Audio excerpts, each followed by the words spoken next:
This is a Ferrari. And not even a scruffy presenter in car enthusiast jeans could spoil this view. If you had to draw a triangle representing all of humankind's ambitions and aspirations, then somewhere near the top, if not at it, would be a Ferrari. A Ferrari is a car, of course, but it's also an objet d'art, an object of desire. It is the perfect synthesis between the technological and the artistic. I'm going to show you how it's made. The first Ferrari rolled out of this factory in 1947. The cars are called Ferrari after the company's founder, who was called Ferrari. Enzo Ferrari himself supposedly said that when you buy a Ferrari, you actually pay for the engine and the rest of the car is free. The engine starts life here in the foundry, and the foundry, this is the only European car maker that still has its own foundry. This is a fabulous part of the process because, yes, it's high tech, but it's also occult. As someone who once worked in a foundry, I'm excited. Very excited.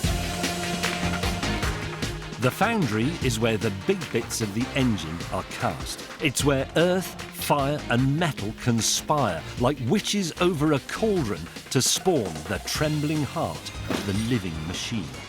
Ooh, cores. These are the cores, so these are the bits that form the cavities inside the casting. So they're made of sand, but it's sand mixed with a resin that is then hardened. So it's not going to fall apart like a sandcastle when I touch it. And the really weird thing about working in a foundry, and especially if you make the molds, is you have to think of everything in reverse. That is something that isn't going to be there. See what I mean?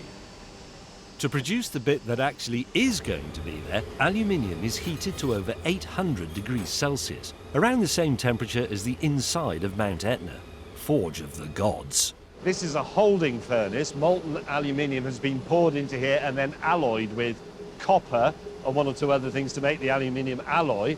That's going to go in there, and then it's going to go into this automatic casting machine, and then we will see it go into the mold. That is the beginning of the creation of the engine. There you are.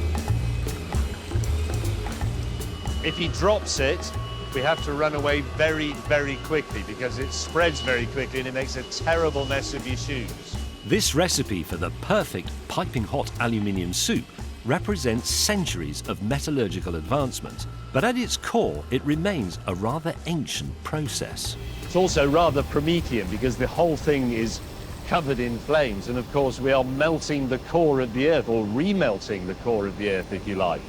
The aluminium comes out of an ore. It was solid, it becomes liquid, and it becomes solid again, but this time it's a Ferrari. Yes, yes, yes. Squirt, cylinder head. Blam. It's amazing. Now the aluminium has cooled and solidified, the sand can be bashed away to reveal its magic. The casting. You will have noticed a lot of robotic arms and a lot of computer screens, but in the end, it's a foundry, and quite a bit of it still relies on the skill of the operators. The first inspection is simply visual. A man looks at it to say, delicious casting. Which brings me nicely to the next bit, where I am allowed to do something delicious myself.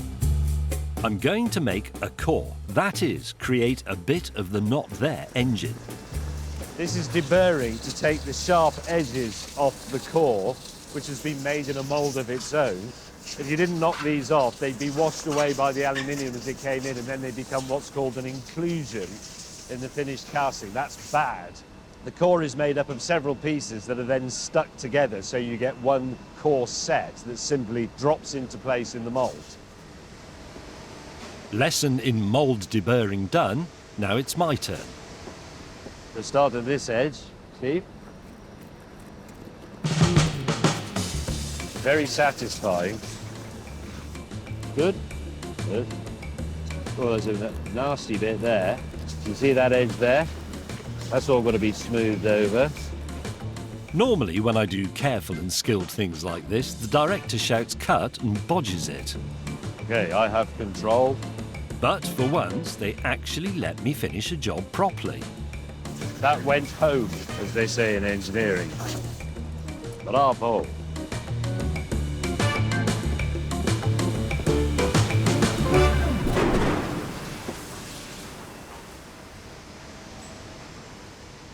Here are some the professionals made earlier. I'm going to move on to another key job. A tree of Ferrari key rings. Sandy's here. We've got 4 minutes. Buongiorno. Buongiorno.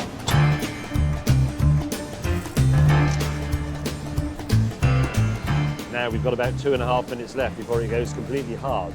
And 2.5 minutes later, The other half of the mould is a simple lid which has in it the runners and risers. That's where the aluminium goes in and then comes back out again.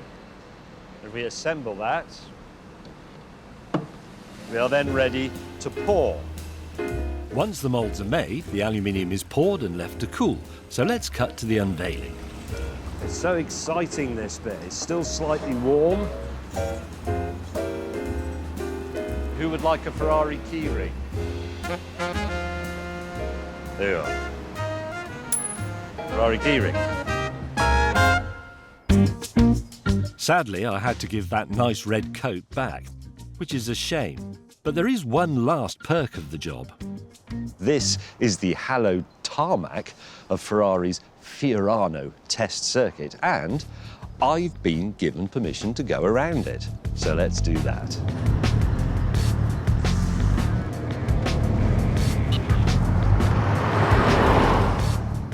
Oh, only kidding. Yes, all right, I'll go round in the Ferrari.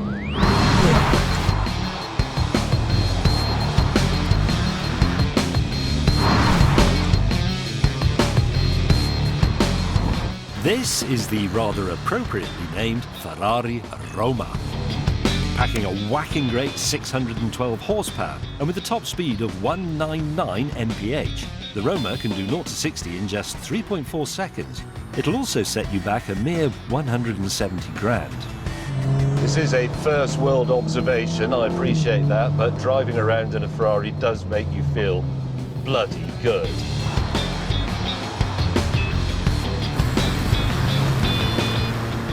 In some ways, we've arrived at a little bit of a paradox here, because the thing that makes the Ferrari so delicious from here is, of course, the engine. And that is the bit of it that is most anachronistic. That's the bit that, supposedly, we're going to say goodbye to very soon. But to be honest, if this Ferrari ends up being entirely electric, I'm not sure I'm going to mind. So much of what makes it a wonderful thing will survive. I'm ready for the new Ferrari.